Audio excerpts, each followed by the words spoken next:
So I tell you what, my beloved sisters and my brothers, we care. We care not just for Palestine, like I said, but there are people struggling in Sudan right now.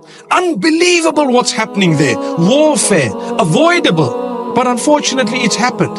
It's taken Sudan to the Stone Age, if you know. Sudanese are embarrassed because they don't even believe what's going on in their own country. The same thing applies in so many other countries. We have then people who are struggling with disaster upon disaster, so much more.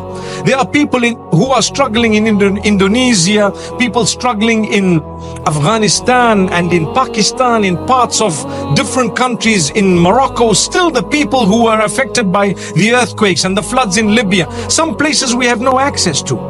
Some places we have no access to. It's either too dangerous or it's disallowed for us to work in those places. We won't be able to do it. We'll expect others who are able to do it on our behalf as an ummah.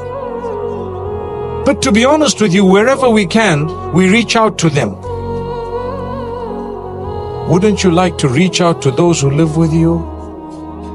Goodness, a good word. I want to invite you to a beautiful invitation that will change your life.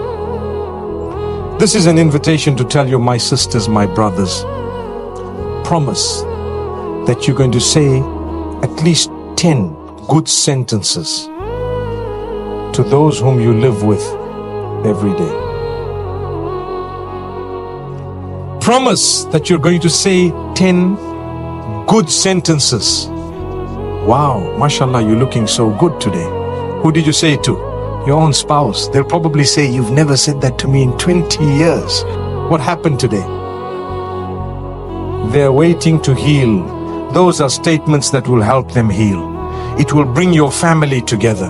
It will bring your relative. When we have negatives, we always say it. When we have positives, we keep it in. We won't help the ummah heal. We make the promise? Sisters have all said yes. The brothers are just looking at me. Inshallah, 10 good sentences every day to those whom you live with, whoever they may be, your children, your in-laws, your outlaws, whoever they are, inshallah. You say some good words to them, good sentences. You know, mashallah, I'm so happy, you know, and so whatever, you know what it is, right? And the I love yous and so on need to go to the right people, by the way. Because if you're living in with your not so halal person, then you need to know that those sentences don't really apply. But nonetheless, what I want to say to you is, if it's not 10, at least start with a few. By the will of Allah, it will change your life. I guarantee you. Why?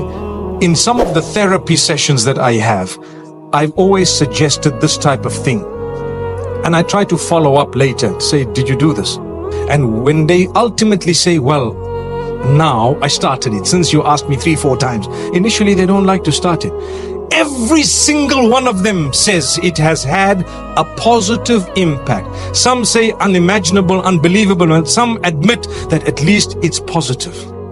You have to say a good thing. Come on, who are they going to hear it from? Your children. Some fathers are such that they've never told their daughters, mashallah, you're looking so beautiful. You know that? I love just looking at you, man.